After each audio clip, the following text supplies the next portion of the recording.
আল্লাহর নবী সিজদার মধ্যে পড়ে কাঁদতে থাকবে। আল্লাহ ডাক দেবে, মেহবুব মাথা উঠান।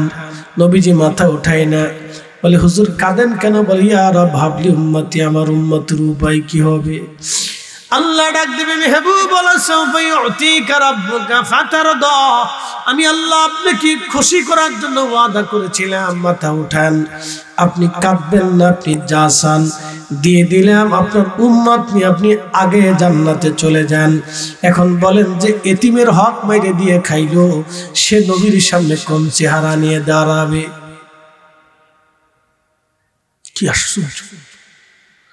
যে এতিমের হক মেরে দিল, এতিমের হক অর্থ মেরে দিয়ে চুরি করে খেলো, কিয়ামতের ময়দানে ও আমার রাসূলের সামনে কোন চেহারা নিয়ে দাঁড়াবে? নবী ডাক দিল, উম্মত আমি নিজে এতিম ছিলাম, তুমি এতিমের হক নষ্ট করেছো, আমার হক মেরে দিয়েছো। আজকে তোমার আমার দরজায় জায়গা হবে না। যা বেঈমান কোথাকার, দুনিয়াতে আমার এতিমকে কষ্ট দিয়েছিলে, আজকে এখানে কোনো জায়গা হবে না। আল্লাহ রবের দরবার থেকে তোর ফয়সালা হবে, উপায় হবে না সেই দিন, কোনো রাস্তা হবে না। কারণ এই মহান কঠিন মুসিবতের দিনে আমার রাসূল ছাড়া আর কোনো রাস্তা নাই। এ ভাইরা আমার হাজিরিন, যুবকটা সন্ধ্যা লেগে যায়, সূর্য কুসুম আকৃতি। ঠিক এমন সময় সাহাবীরা কেঁদে ফেললো।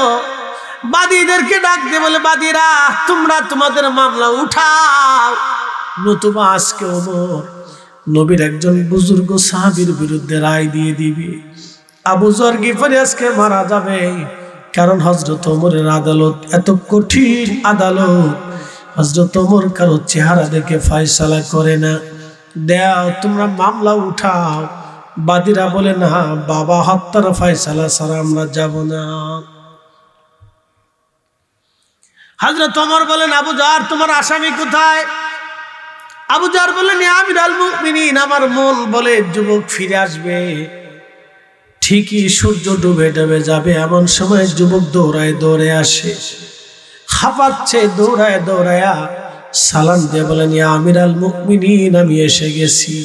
হুজুর আসামি আপনার কাঠ গড়ায় আজকে হাজির, আল্লাহর ফয়সালা অনুযায়ী আপনি ফয়সালা করবেন।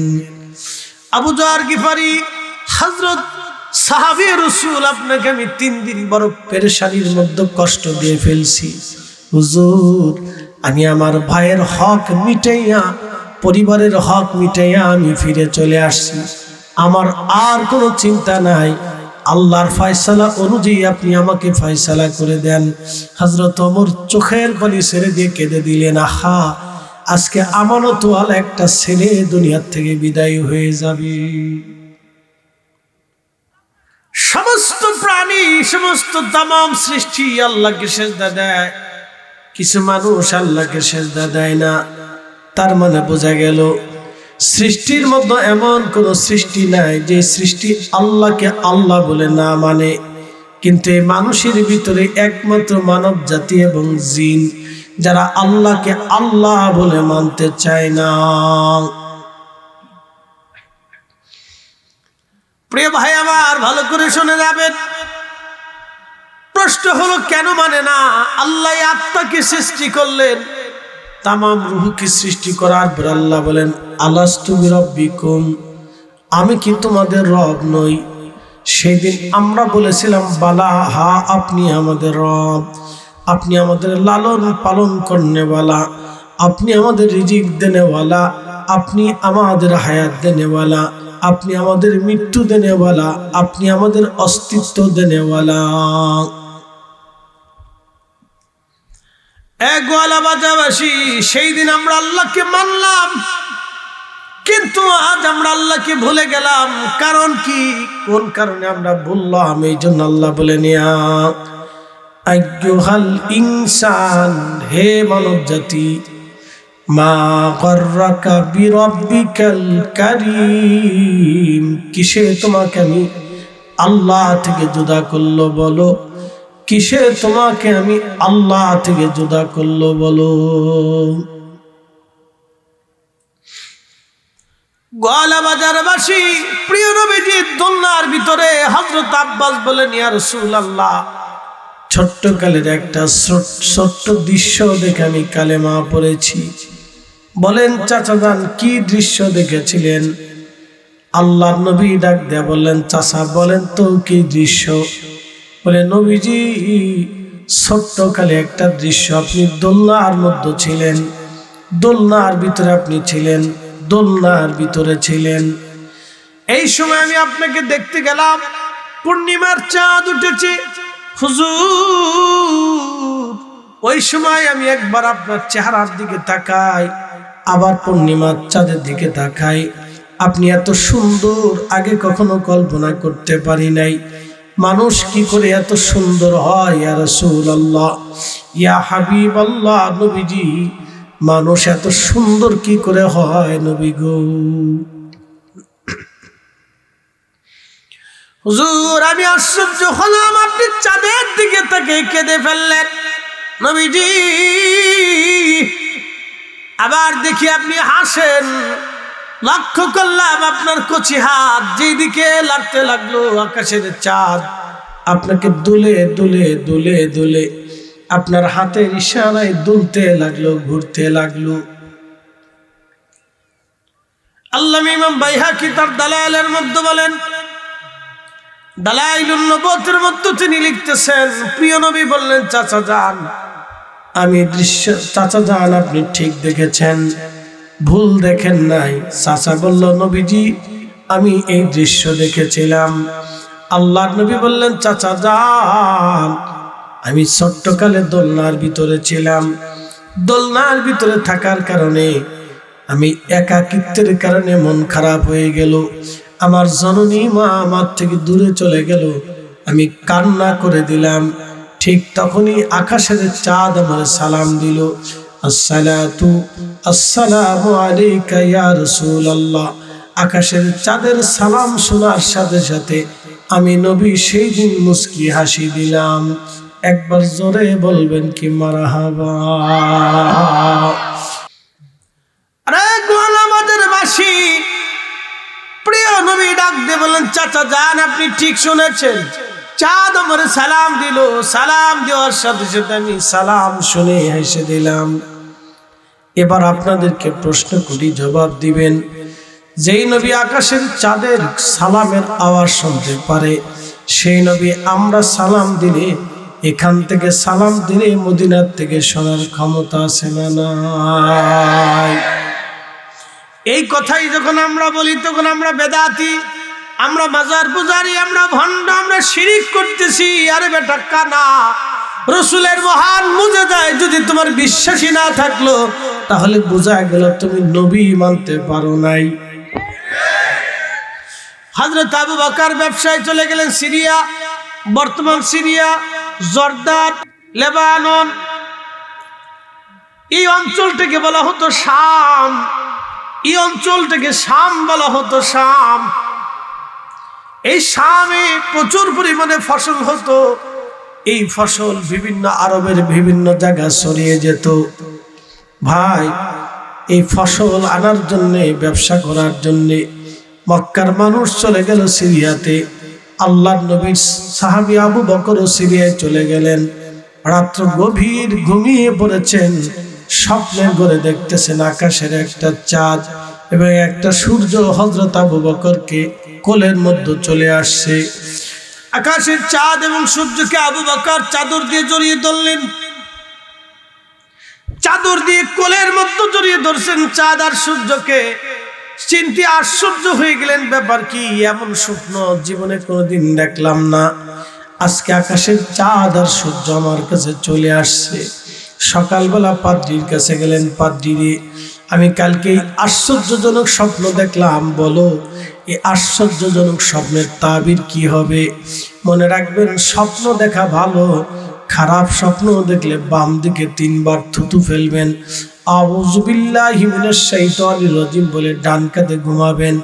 মনে রাখবেন 30 বছর আগের স্বপ্ন 30 বছর আগের স্বপ্ন 30 বছর পরে তা ফলাফল হয়। হযরত ইউসুফ স্বপ্ন দেখেছিলেন ছোট্টকালে, ঘটনা ঘটলো 30 বছর পরে।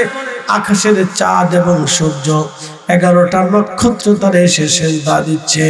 এই কথা বলার পরে হযরত ইয়াকুব তো বুঝতে পারলেন আমার বেটার সাধারণ বেটা না, আমার এই বেটাটাকে আল্লাহ নবী বানাবে। সেই জন্য ডাক দিয়ে বলেন, বেটা রে সাবধান, এই স্বপ্নের কথা আপন ভাইদের কাছে বইল না, কারণ এই স্বপ্নের কারণে তোমার ভাইরা দুশমন হতে পারে।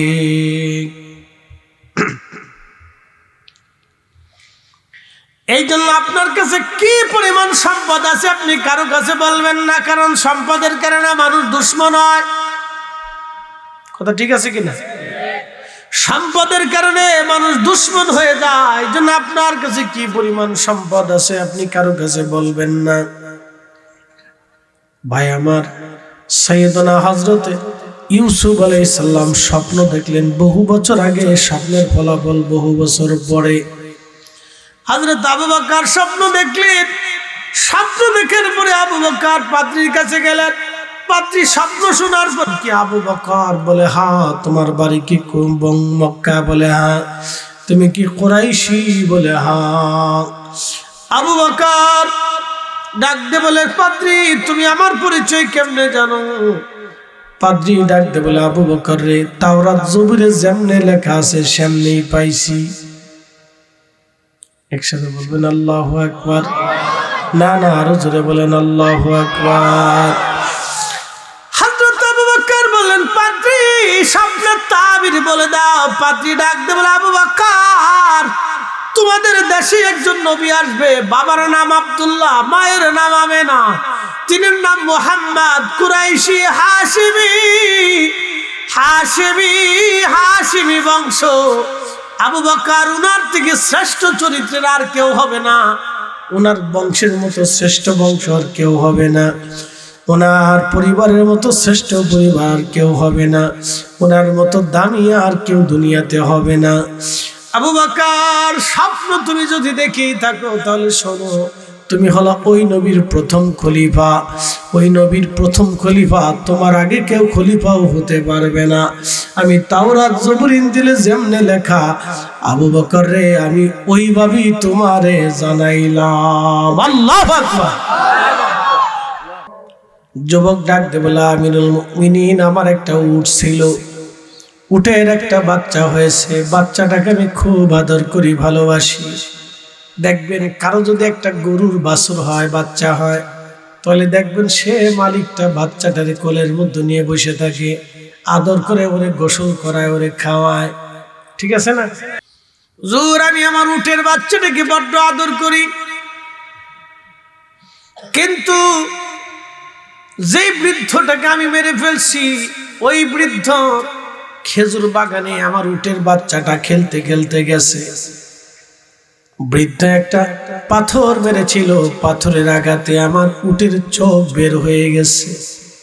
আমি সহ্য করতে না পারে আমি আর একটা পাথর বৃদ্ধ বরাবর মেরেছিলাম, বৃদ্ধকে পাথর মারার জন্যে, কিন্তু পাথরটা তার মাথায় আঘাত করে বৃদ্ধ সহ্য করতে না পেরে মারা গেছে। হুজুর ইচ্ছা করে মারি নাই, ভুলবশত হত্যা হয়ে গেছে।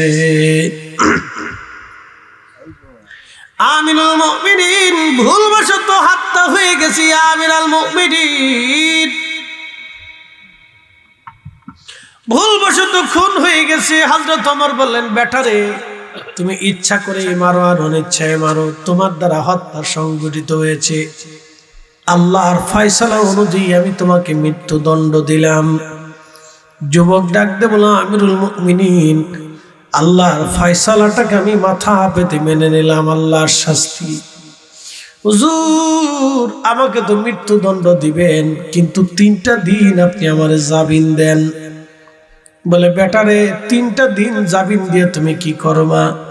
বলে, হুজুর আমার ঘরে আমার একটা ভাই আছে, বাবা মারা যাওয়ার সময় আমার ভাইয়ের জন্য কিছু সোনা দানা টাকা পয়সা আমার আব্বা আমার জন্য দিলেন, আমাকেও ভাগ করে দিলেন, আমার ছোট ভাইটাকেও দিয়েছে। হুজুর আমি আমার অংশটাকে আমি আমার নিজের জন্য আমি আমার ব্যয় করেছি, কিন্তু আমার ছোট ভাইয়ের অংশটা আমার আব্বা রেখে দিতে বলেছেন, ও বড় হলে যেন আমি ওকে বুঝাই দেই।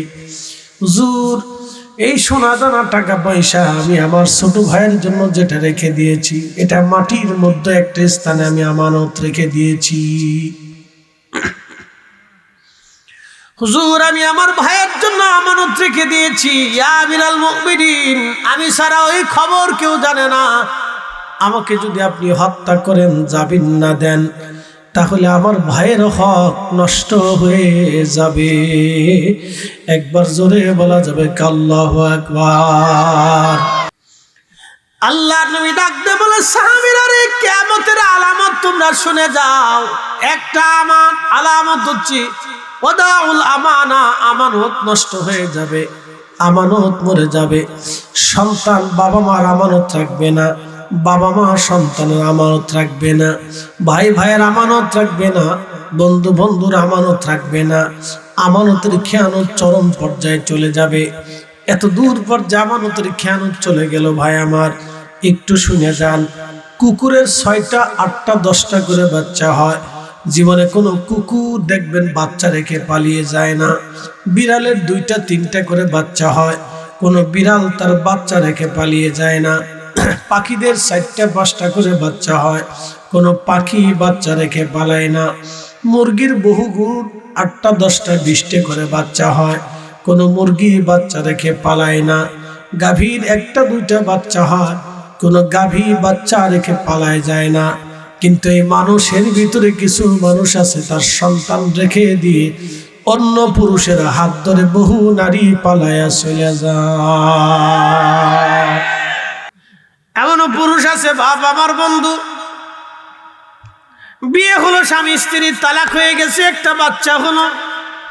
ওই বাচ্চাটা মেয়ের হাতে দিয়ে এই পুরুষে চলে আসলো অন্য কোথাও। আবার মেয়েটা ছেলেটা বিয়ে করলো, নতুন সংসারে বাচ্চা হলো।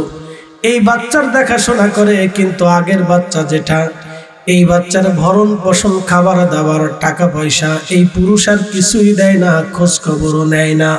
তাহলে আপনারা বলেন, এরা শুয়োর এবং কুকুরের চাইতে নিকৃষ্ট। একবার আমাদের বাসী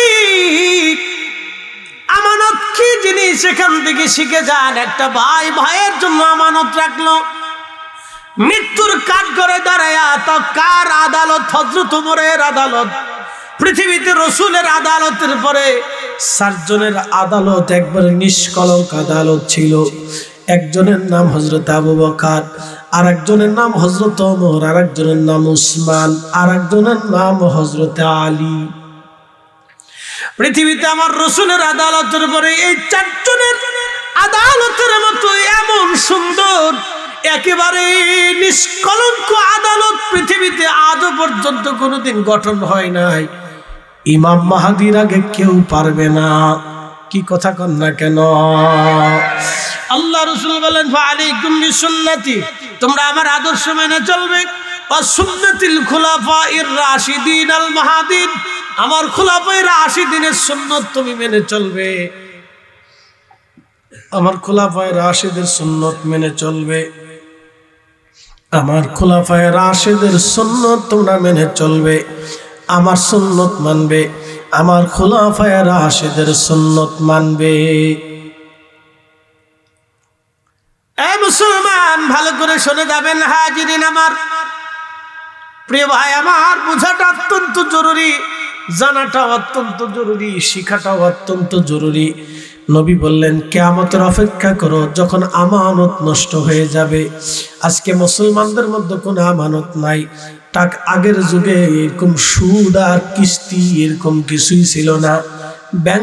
ব্যাংক কিছুই ছিল না। আগে কি ছিল? আগে মুসলমানদের মধ্যে কর্জা হাসানা ছিল। কর্জা হাসানা কি? কর্জা হাসানা নবী বললেন, তোমরা যদি 100 টাকা দান করো, তাহলে 100 টাকা দান করলে 100 টাকা সওয়াব হবে। তোমরা যদি 100 টাকা মানুষকে হাওলাত দাও, তাহলে 100 টাকা দানেরও নেকি হয়ে যাবে। তুমি যদি 100 টাকা কর্জা হাসানা দাও, তাহলে 100 টাকা সদকার নেকি হবে। আর 100 টাকা যদি কোনো গরিবকে দিয়ে দাও, তাহলে ওই 100 টাকার নেকি হয়ে যাবে। কারণ মুসলমান কখন টাকা হাওলাত নেয়? যখন বিপদগ্রস্ত হয়ে যায়, তখন মানুষ আপনার দ্বারে টাকা হাওলাত নেয়। কি কথা কন না কেন? ঠিক কিনা ভাই আমার? খুব মনোযোগ দিয়ে কথাগুলি শুনবেন। মুসলমান টাকা হাওলাত নেয় যখন বিপদগ্রস্ত হয়। কিন্তু দুঃখের বিষয় হলো সত্য, মুসলমানের সুন্নত আমানত নষ্ট করে ফেলছে। টাকা হাওলাত নিল কিন্তু টাকা আর ফেরত দেয় না, টাকা দেয় না, এইভাবে আমানতের খেয়ানত বাড়তে বাড়তে বাড়তে বাড়তে বাড়তে বাড়তে এত পরিমাণে মহামারীর মতো ছড়িয়ে গেল। ঘরে ঘরে ঘরে ঘরে আমানতের খেয়ানত ছড়িয়ে যাওয়ার পরে মুসলমান কর্জা হাসানা ভুলে গেল, টাকা হাওলাত দিয়ে বন্ধ করে দিল, টাকা হাওলাত দিয়ে বন্ধ করে দিল। আর এই ফাঁকের ভিতরে আমাদের দেশে ডক্টর ইউনূস সাহেবের গ্রামীণ ব্যাংক কিস্তির দোকান ঢুকে গেল। মুসলমান যদি কর্জা হাসানা ঠিক রাখতো, মুসলমান যদি ওয়াদা ঠিক রাখতো, মুসলমান যদি আমানত ঠিক রাখতো, তাহলে আজকে সুদের কিস্তির দোকান মুসলমানের লাগে না। শুধু কি এনজিওর দোষ, শুধু কি গ্রামীণ ব্যাংকের দোষ তা না, আমাদের দেশে কিছু ব্যক্তিগত সুদখোর আছে। ওরে সুদের সুদে সুদে সুদে আবার নামাজে দাঁড়ায়, শয়তানে চিন্তা করে ওরে সিটা সুদে আবার হাত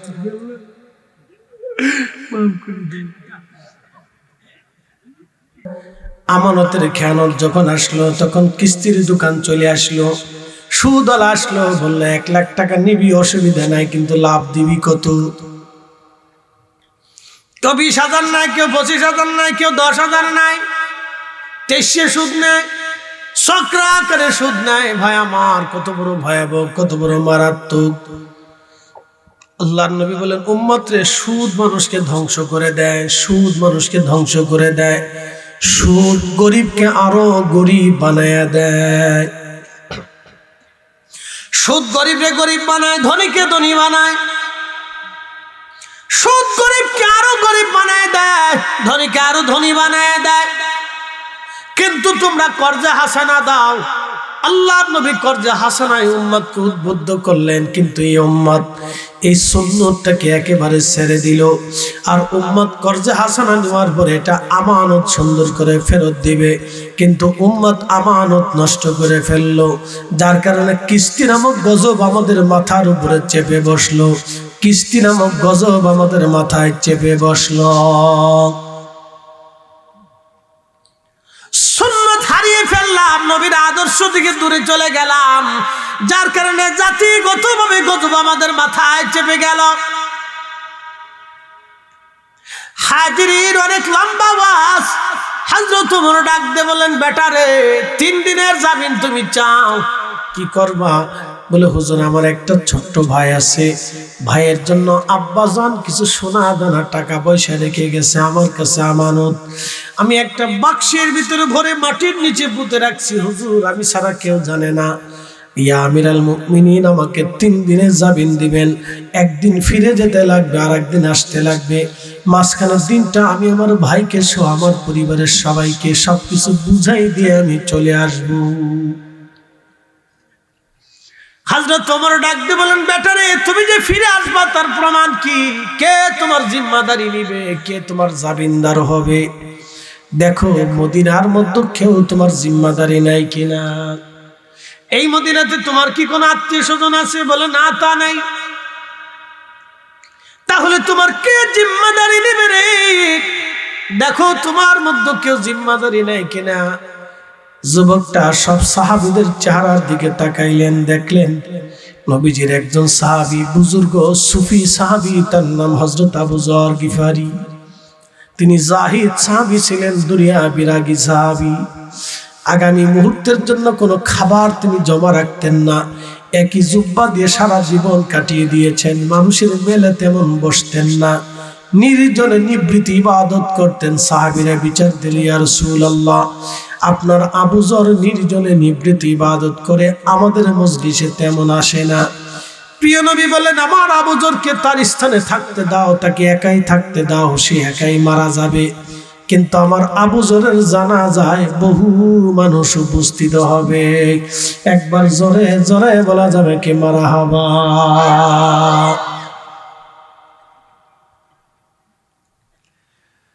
যুবক দেখে বলে, আবু যর গিফারি দাঁড়ানো, ডাক দিয়ে বললেন, নবী সাহাবী আবু যর গিফারি আমার জামিনদার হবে।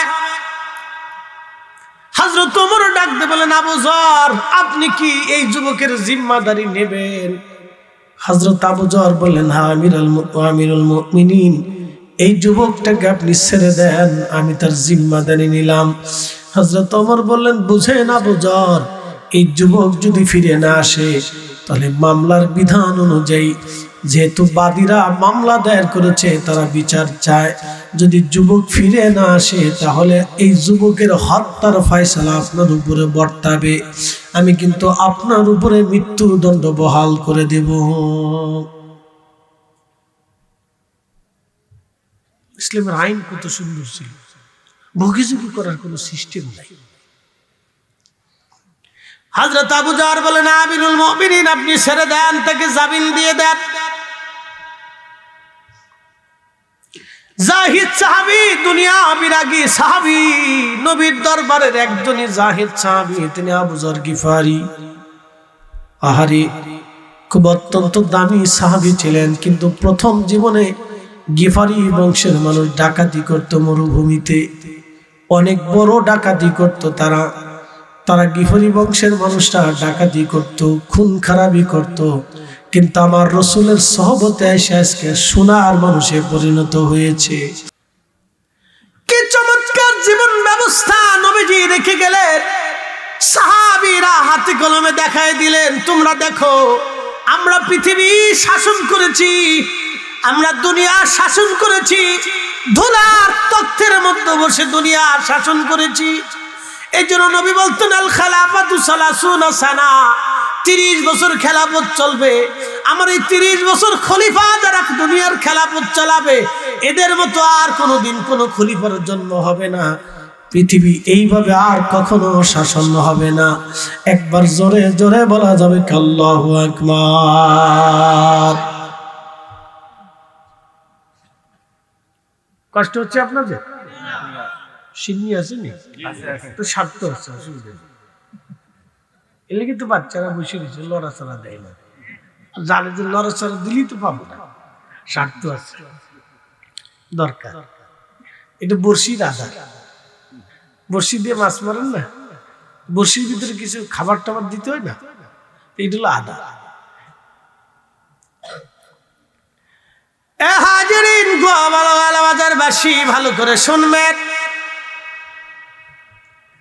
হযরত ওমর বাচ্চাটাকে, যুবকটাকে ছেড়ে দিলেন, যুবক চলে গেল। 3 দিন পরে হযরত ওমরের আদালত আবার বসলো। আবু যর কাঠগড়ায়, আসামিরা উপস্থিত। আসরের নামাজ পড়ে হযরত ওমর বসে গেলেন, যুবক আজকে ফিরে আসবে, সন্ধ্যা লাগার আগে, সূর্য ডোবার আগে যুবক ফিরে আসবে। বুঝেন তো, পৃথিবীর এমন কোন আদালত যে আদালত থেকে আসামি চলে গেলে ছেড়ে দিলে আবার ফিরে আসে? কিন্তু তিনারা দেখিয়ে দিয়েছেন মুসলমান কাকে বলে। মুসলমান কাকে বলে? তারাই মুসলমান, তারাই মুসলমান, তারাই মুসলমান। আর আমরা হয়েছি শুধু সুরতে, নাম কাবাস্তে মুসলমান। আমরা নামের মুসলমান, কাজের মুসলমান না। আমরা শুধু নামের মুসলমান, কাজের মুসলমান না। যদি আমরা কাজের মুসলমান হতাম তাহলে আমার দেশে শিশুদের, বাচ্চাদের মধ্যে ভেজাল খাবার হতে পারে না। কি কথা কন না কেন, ঠিক কিনা? এখানে আমার লন্ডনী প্রবাসী ভাই বসে আছেন, দেখেন তো, ওরা লন্ডনে থাকেন, কোনো বাচ্চার খাবারের ভিতরে ওরা ভেজাল দেয় না, অথচ ওরা খ্রিস্টান। ইউরোপে যদি চলে যান দেখবেন কোনো বাচ্চার খাবারে ভেজাল নাই, কোনো খাবারের মধ্যে ওরা ভেজাল দেয় না, অথচ ওরা খাওয়ার আগে মদ খায়, খাওয়ার পরে মদ খায়, খাওয়ার ভিতরেও মদ খায়। মদ খাওয়া জাতি খাবারে ভেজাল দেয় না, আর আমরা কালমা ফন্নেওয়ালা জাতি, আমরা খাবারের ভিতরে বিষ মিশাই। তাহলে বোঝা গেল আমাদের দেশে মুসলমান পাওয়া মুশকিল। আবার এদের ভিতরে কিছু হাজি আছে, এদের মধ্যে কিছু হাজি আছে। তাই তো আমি চিন্তা করি, এত মানুষ হজ করার বড় চরিত্র পরিবর্তন হয় না কে?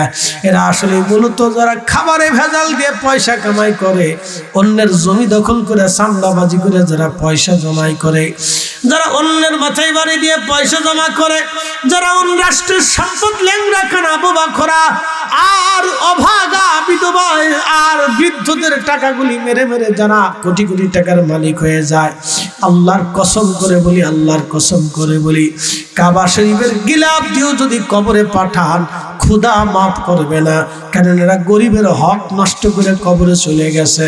কথা কন না কেন? সাহাবীরাও দৃশ্য দেখে কেঁদে ফেললেন। এই আমানতওয়ালা ছেলে আজকে মারা যাবে, কারণ এমন ছেলে তো পাওয়া মুশকিল। এত বড় আমানতওয়ালা যুবক দেশে খুব কমই আছে। আজকে এই ছেলেটা মারা যাবে। আহা, ঠিক তখনই আল্লাহ বাদীদের অন্তরে মায়া ঢুকাই দিলেন। বাদীরাও ডাকতে বলে, ইয়া আমিরাল মুমিনিন, আমরা বুঝতে পেরেছি এই যুবক এত বড় আমানতওয়ালা, আমি আগে জানতাম না। হুজুর, এই যুবকটা বড় আমানতওয়ালা যুবক। ইয়া আমিরাল মুমিনিন, আমানতওয়ালা যুবক হুজুর। আমরাও বাদী যারা আছি, বাবা হত্যার মামলা আমরা উঠায় নিলাম, আমরাও তাকে মাফ করে দিলাম। একবার জোরে বলা যাবে কি আল্লাহু আকবার? হে নবী, আপনি কি দেখেন নাই? আলাম তারা আন্নাল্লাহ ইয়াসজুদু লাহু মান ফিস সামাওয়াতি ওয়া মান ফিল আরদ। নবী, আপনি কি দেখেন নাই আসমান ও জমিনের ভিতরে যাহা আছে সব আমি আল্লাহকে সিজদা দেয়? একবার জোরে বলা যাবে কি আল্লাহু আকবার? الشمس والقمر والنجوم والجبال والشجر والدواب وكثير من الناس।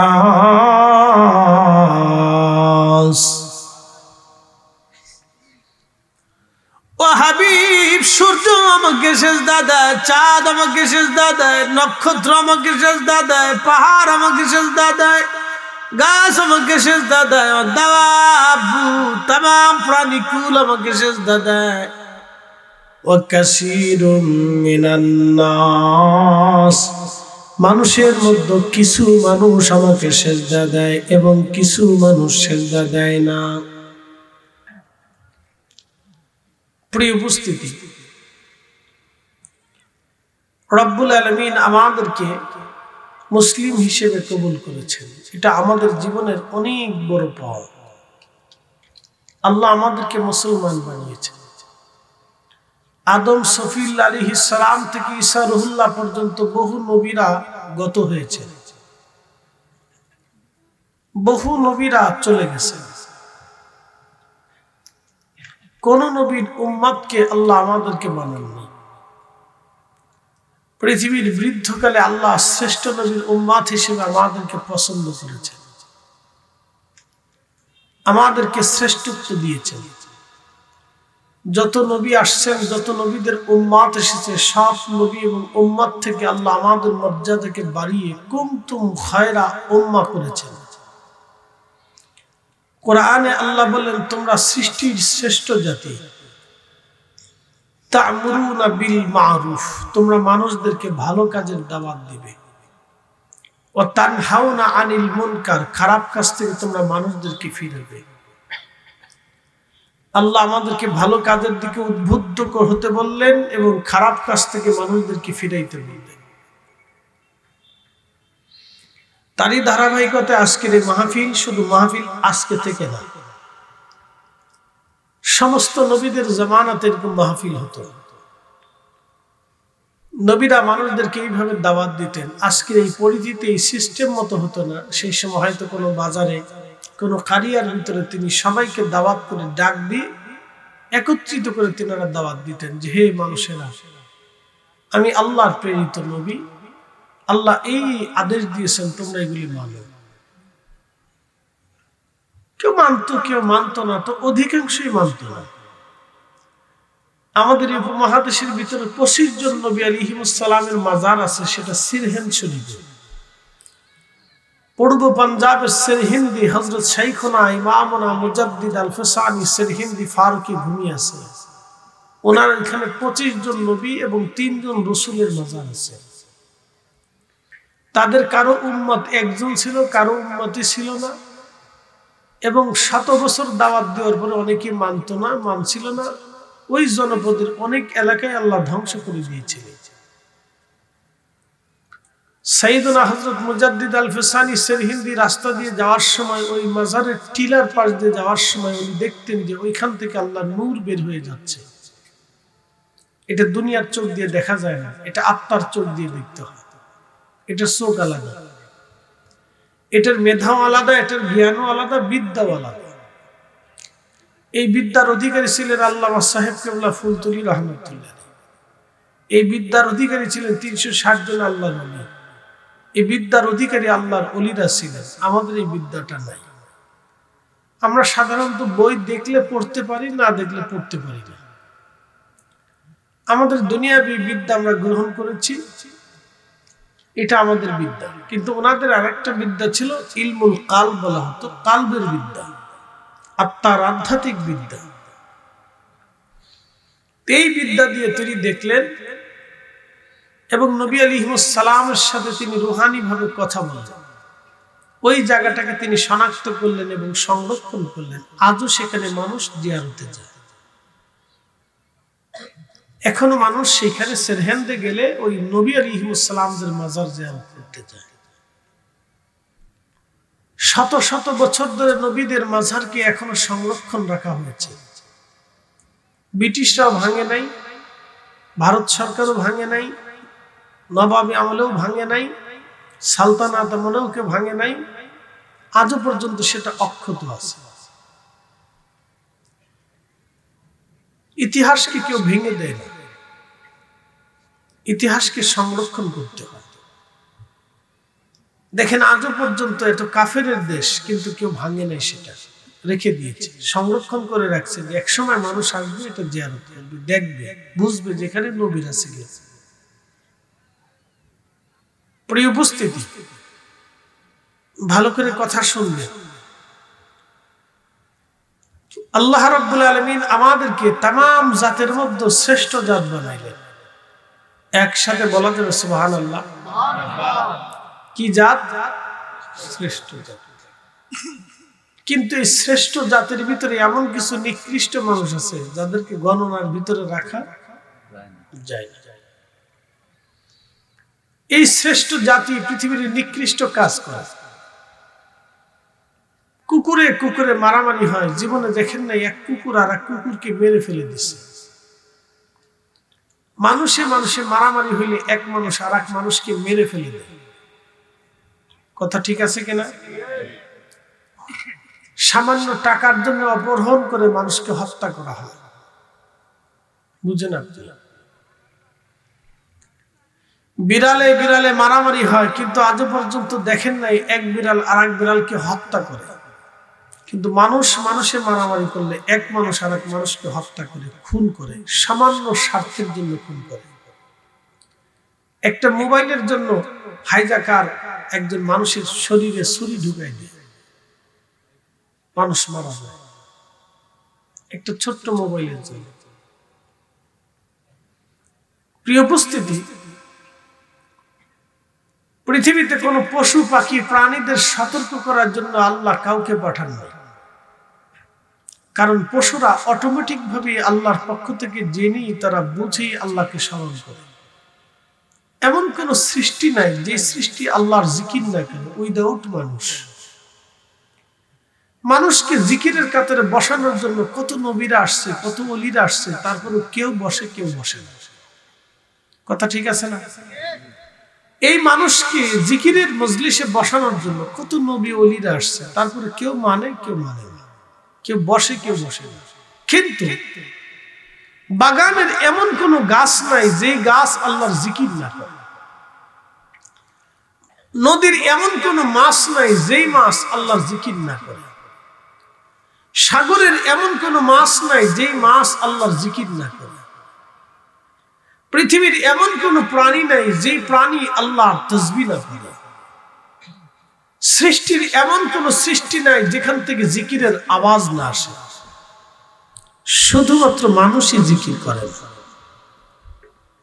এই মানুষই আল্লাহর জিকির করে, আল্লাহকে মানে। শুধুমাত্র এই মানুষই আল্লাহকে মানে না, তাছাড়া সব সৃষ্টি আল্লাহকে মানে। চা দিবি না রে?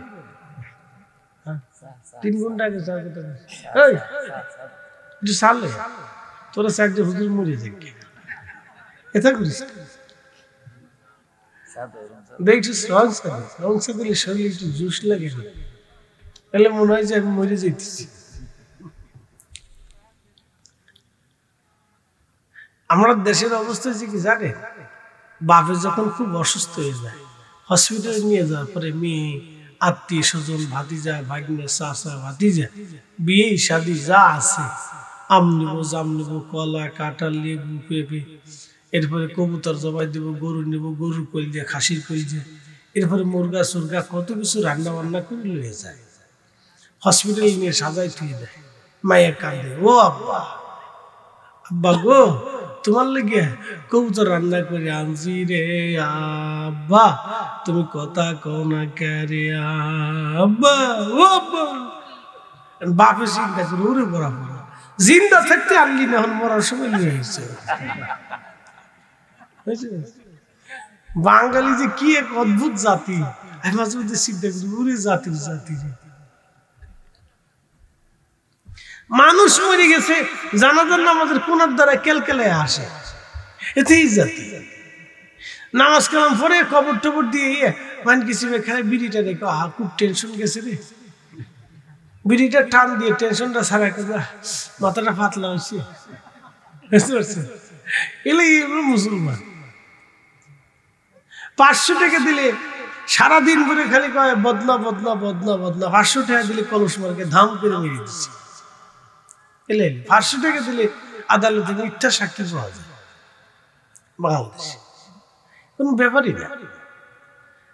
কয়টা টাকা দিলে আপনার বিষ খাওয়াই দিবে, এটাই জাতি।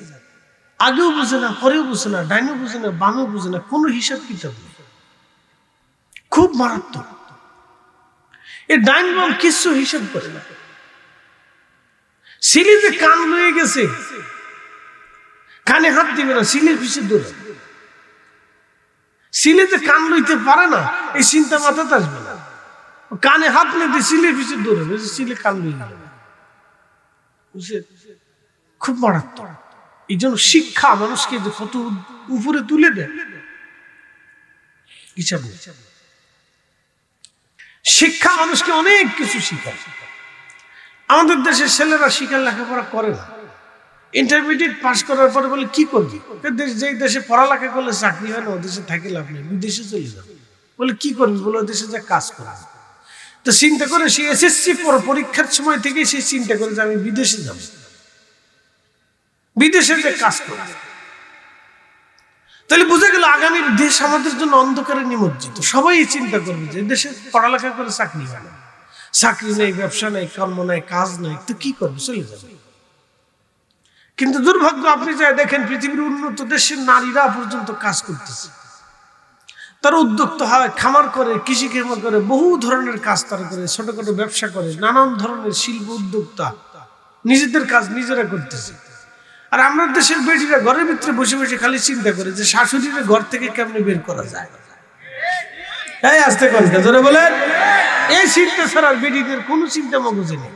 ননদরে কেমনে তাড়াবে, শাশুড়িরে কেমনে ছুটাইবে, শ্বশুরে কেন বড় বাড়ি করে পাঠাবে, ছোট বাড়ি করে পাঠাবে, কেমনে কোন সিস্টেমে ফেরানো যায়, আর কেমনে জামাই নিয়ে জুদা হওয়া যায়, খালি চিন্তা করে, আর কোনো চিন্তা নেই। এই বেটিকার চিন্তাই নেই মাথার ভিতরে, শয়তানি, খালি শুধু শয়তানি। ওই যে একটা কথা লেখছিল যিনি, খুব চমৎকার, যে অলস মস্তিষ্ক শয়তানের কর্মশালা, কথাটা কিন্তু সুন্দর লেখছে, বেটা খুব জ্ঞান লোক। এই জন্য মানুষের কাজের ভিতরে রাখতে হয়। এর আল্লাহ 5 ওয়াক্ত নামাজ দিচ্ছে, যে কাজ না কোনোটা না বলে তো নামাজ পড়ে, তারপরে এটি নামাজ পড়ে না, এটি শয়তানি করবে, কিন্তু নামাজও বুঝতো না। এই কি কথা কর না কেন? এদেশে 18 কোটি মুসলমান, 1.5 লক্ষের মতো মসজিদ দেশে আছে, 1.5 লক্ষের মতো মসজিদ আছে। আচ্ছা বলেন তো, 18 কোটি মানুষ যদি ঠিক মতো নামাজ পড়ে, তাহলে 1.5 লক্ষ মসজিদে কি কুলাবে? কুলাই তো না। ফজর একটা তো মুসল্লি নেই, শুধু জুমার দিন একটু ক্যালকেলায় মুসল্লি হাইটে খুঁটে খুঁটে খুঁটে কত সুন্দর করে মানে সেন্টপেট মারি ভাবসুকুর দিয়ে মসজিদে যায়, এবং কাতারে দাঁড়ায়। তাও আল্লাহরে কোরআনের সাথে বুঝাই যে আল্লাহ আমি কিন্তু আইছি। তো লাস্টে যায় ইমাম সাহেব যখন খুতবা দিবে বাপ ওই সময় ঢুকে আর সালাম ফেরানোর পরে মনে হয় যে মসজিদে আগুন লেগে গেছে, ধপ ধপ ধপ ধপ ধপ ধপ আওয়াজ হয় যে কে কার আগে মসজিদ থেকে বের হবে। এটা মেড ইন বাংলাদেশ।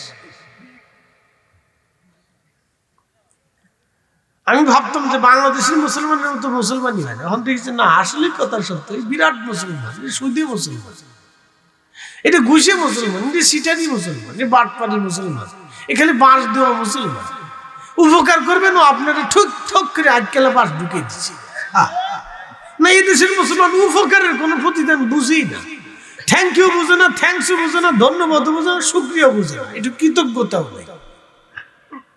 টাকা যদি হাওলাতে একবার দিচ্ছেন তাহলে আপনার জান শেষ না, আপনি আর শেষ। মনে হবে যে আপনি জীবনের নিজের কুয়া নিজে খুঁজছে, তার ভিতরে বসছে। আপনি টেকা দিচ্ছেন হেতার বিপদের কালে, আমরা টেকা দিতে না, ফকেটে টেকা আছে তার দেবে না, কার দেবা না।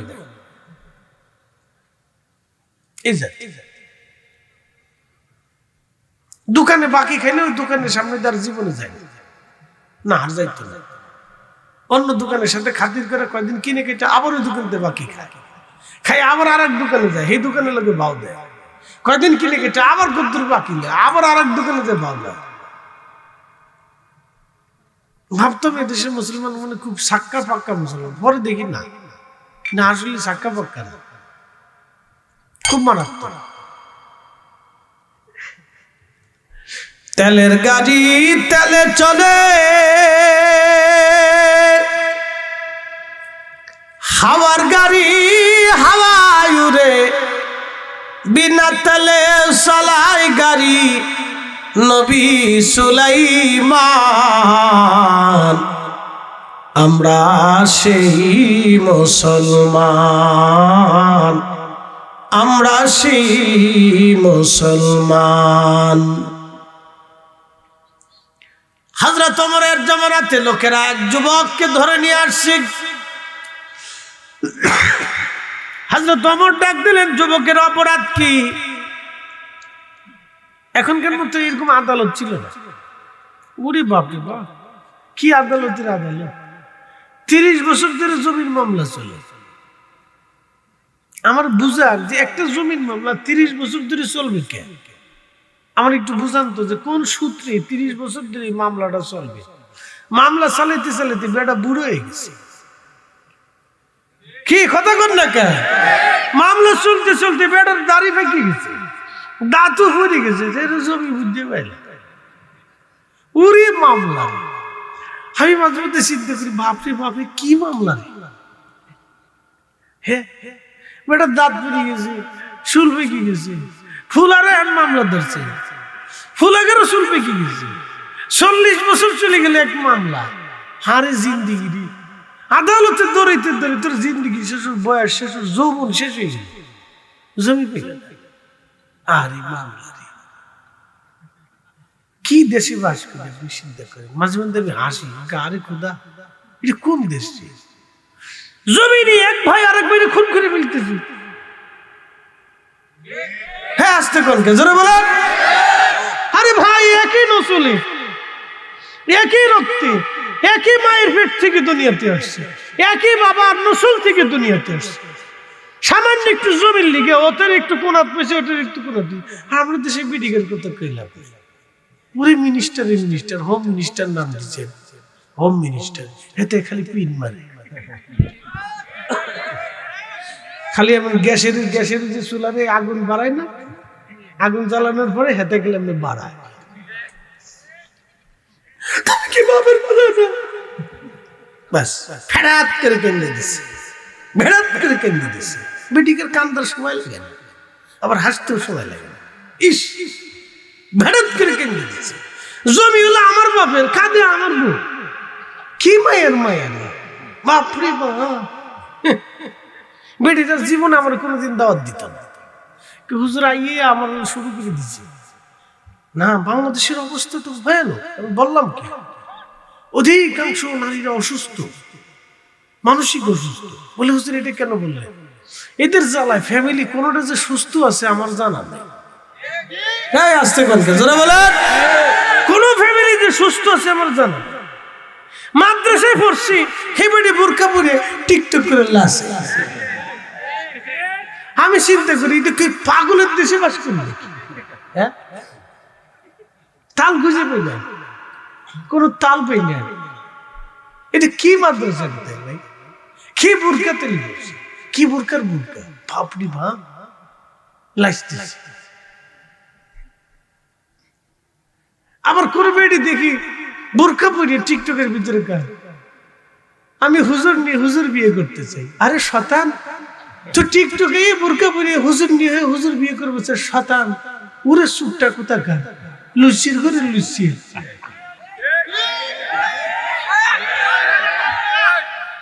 আমি চা খাই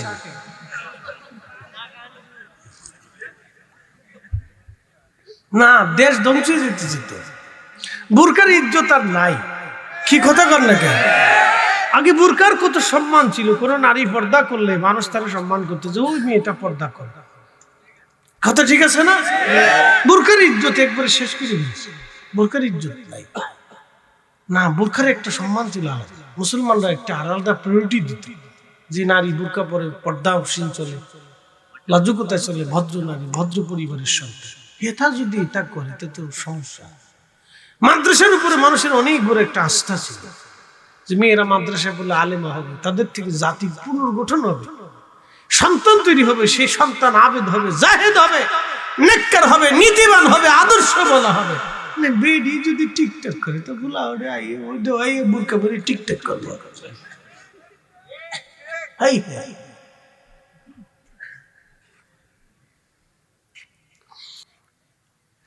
ভাই আমার বাঁচার জন্য বলতেছি, বাঁচার জন্য বলতেছি। আরেকটু বুঝাই, এটা কি দিছেন? আমার চা দিছেন না?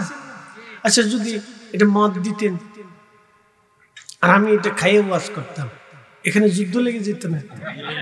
হ্যাঁ, আমার এই জায়গায় বসতে দিতেন আপনারা? কাপড় চোপড় খুলে হুজুর যান গে। বাঙালি পাবলিক আবার এদিক দিয়ে ভালো আছে। হ্যাঁ, যখন কাউকে ধরে তখন একবার ল্যাংটা টুংটা করে চালি। খুব মারাত্মক জাতি রে ভাই, দর করে খুব সেন্সিটিভ। মাশাআল্লাহ, এদিকটা আবার ঠিক আছে। তাহলে আপনারা আমার মদ খাওয়ার কারণে আপনারা আর শুনতেন না। এখন এই যে আমি এই চাটা খাচ্ছি, এই চাটা আমার শরীরের সাথে মিশে যাইতেছে না? দেখেন, আমরা চাটা খাওয়ার পরে কিন্তু আমার ওয়াজের গতি বাড়ছে। কেন বাড়ছে? এটা খাওয়ার সাথে সাথে আমার শরীরে একটু চাঙ্গা হয়েছে, ভিতরে গরম হচ্ছে। ভিতরে গরম হওয়ার কারণে কথাও কিন্তু গরম গরম আসতেছে। হ্যাঁ, তো চাটা খাওয়ার সাথে কিন্তু মানুষের শরীরে একটা ফ্লেভার ছড়ায় যায়, শরীরের একটা পুষ্টি মানে রসকর সিঙ্গারা বুলবুলি যাই কারণ এটা আসে। হ্যাঁ, তো এটা আসার পরে আমি চা খাচ্ছি, তো মদটা খাওয়ার সাথে সাথে কি আমার শরীরে ছড়াই যেত না? ছড়াই যায়, খালি শরীরে যায়, এটা মাথার ভিতরে অ্যাকশন করতো। এরপরে অ্যাকশন করে হঠাৎ খাই আসে। কিছু আছে দেখবেন ঢাকা শহরে অনেক বড় বড় কোটি কোটি টাকার মালিক, কিছু রাজনীতিবিদ, মাফ করে দিন রাজনীতিবিদরা, ধনীরা যারা শুনতেছেন আল্লাহ রাস্তায় মাফ করে দিন।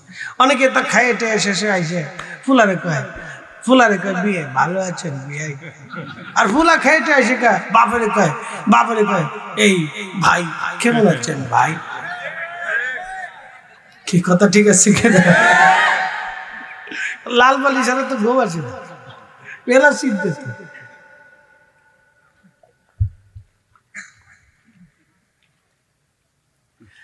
এই লাল পানিটা মাথায় অ্যাকশন করে, মাথার ভিতরে আকর্ষণ করে। তাহলে এটা খাওয়ার সাথে সাথে আমার শরীরে ছড়াই গেল, মদ খাওয়ার সাথে সাথে শরীরে ছড়াই গেল। এখন বলেন, মদ খাওয়ার সাথে সাথে শরীরে ছড়াই গেল, ভিতরে কি পাক হইল না নাপাক হয়ে গেল? তাহলে এখন নামাজ পড়তে কপাল গুতাও, কাজ হবে না গো শোনা, কাজ হবে না। কথা ক্লিয়ার না? ভেজাল আছে? এখন কেউ বুঝে বুঝুক, না বুঝে না বুঝুক, মানে মানুক না মানে না মানুক, আমার বলার দরকার বলি বলছি।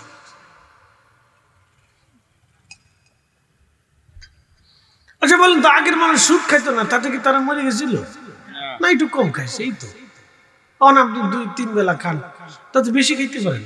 হাফ কেজি চাইলে ভাত বেশি খাইতে, আগের মানুষ 1.5 কেজি চাইলে ভাত খেয়ে গেছে। বরাতে খাই কি খাইতো, বাপরি বাপ। আমার নিজের বড় ভাই এক বসে 1 কেজি মিটে খেয়ে গেছে।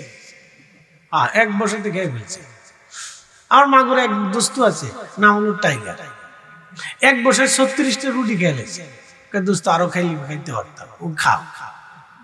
এক বছর 36টা রুটি খেয়েছে। 36টা রুটি খাওয়ার পরে আবার 35টা পিঠেও খাইছে। হ্যাঁ, আমাদের দেশের শীতে পিঠে বানায় না, ওটা খাইছে। থাকলে আরো খাইতাম। ওরে সর্বনাশ, তোর মতো গিদের যদি এই বাংলাদেশে 5 কোটি থাকতো, তাহলে এই বাংলাদেশে খাদ্য সংকট হয়ে যেত। এদেশে খাদ্য সংকট এসে যেত, দুর্ভিক্ষ লেগে যেত, ও রাক্ষস খাওয়াইতে খাওয়াইতে।